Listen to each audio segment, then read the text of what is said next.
Vaiko. Shri Vaiko. Thank you very much, Mr. Chairman, sir.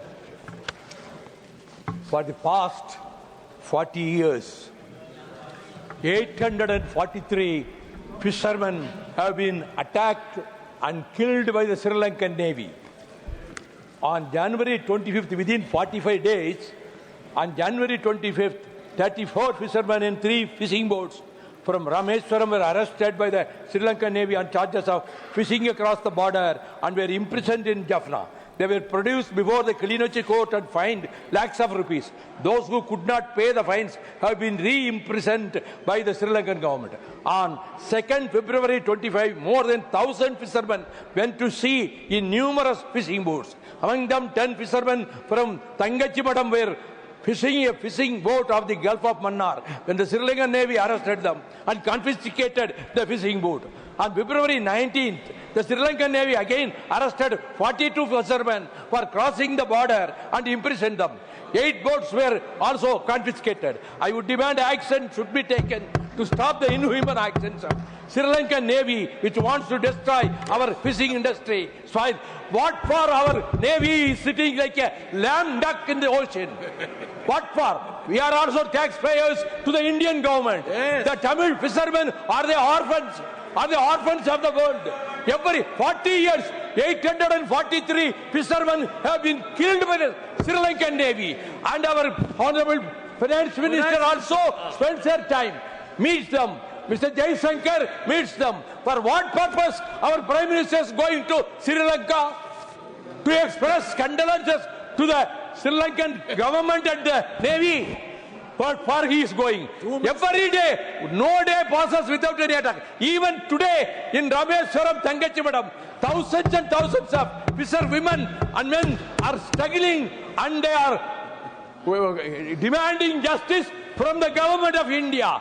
Our Chief Minister, Mr. Stalin, has met the Prime Minister and he has met the External Affairs Minister and wrote several letters.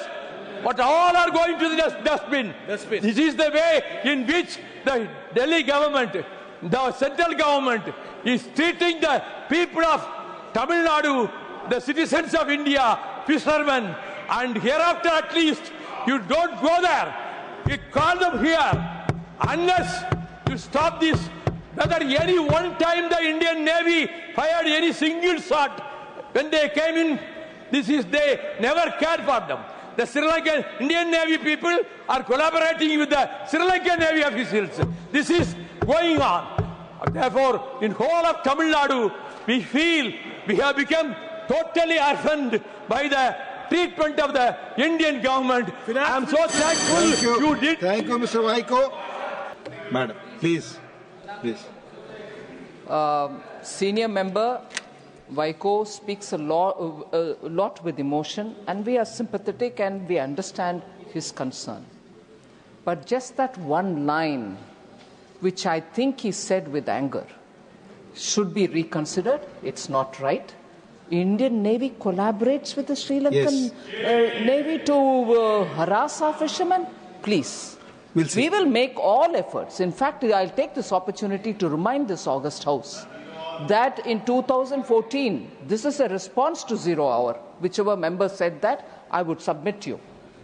In 2014, sir, it was Honorable Prime Minister who directly spoke to the Sri Lankan government on resumption of office here, on becoming the Prime Minister, and brought those fishermen who were sent to the gallows by the Sri Lankan courts and the Sri Lankan government were brought back alive to India by the efforts made by the Prime Minister, who had just then become Prime Minister. And therefore, let it be sure here that there is no effort left out without trying to help our fishermen. Every time there is a crisis, the Foreign Affairs, External Affairs Minister and the Prime Minister himself.